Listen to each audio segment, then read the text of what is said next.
comes from the soil. An amount of the rain that falls to earth returns to the seas and the oceans. Another part is retained by the soil. By means of the powerful absorbency of soil, the rainwater that falls begins to descend to the lower levels. The water stops when it reaches an impermeable layer, and the level of water there starts to accumulate under the effect of subsequent rainfall. Eventually, the saturation point is reached and the accumulated water looks for a way to leave that stratum. By means of its high pressure, the water emerges upward from the weakest point in the structure of the soil and eventually reaches the surface. This high pressure is the reason why artesian wells spurt water as they do. God reveals in one verse of the Quran how rainwater enters the soil and gives rise to underground sources.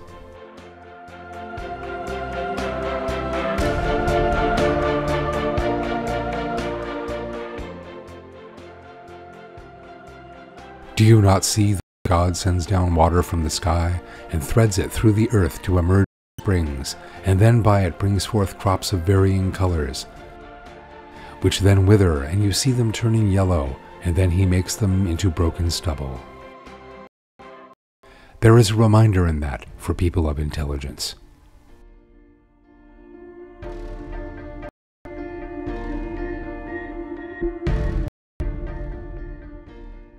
How is it that pure water can emerge from muddy soil? The way that pure water emerges from soil, which contains many wastes and products, is clearly a manifestation of God's compassion for human beings. God has arranged particles such as sand, clay, and soil so perfectly. Their arrangement serves as a kind of filter for the water that enters the soil, removing particles and impurities from it.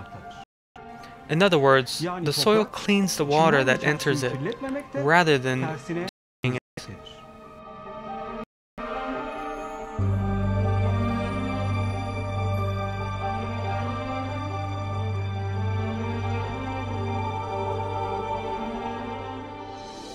Since water sometimes descends to the deepest parts of the soil, its temperature rises, meaning that it dissolves various minerals as it passes through different layers and absorbs them.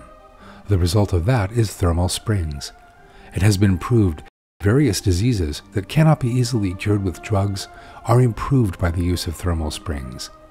These things are, without doubt, miracles in the soil created by God. Another point requiring reflection is how water emerges in the form of springs. The structure of soil and water allows water stored underground to rise upward, and people thus enjoy easy access to water that falls from the sky and disappears into the depths of the soil. This is certainly a great blessing. It is a difficult and laborious task to locate the water that accumulates underground and raise it up several meters. By means of the properties that God has created in the soil and water, that water rises to the surface for people to use. If the different strata of the earth did not hold water, but instead let it pass through to even deeper layers, water would constantly head downward, and it would be physically impossible for it to rise up again.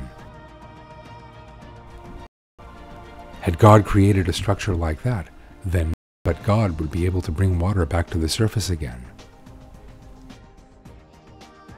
This is revealed in another verse.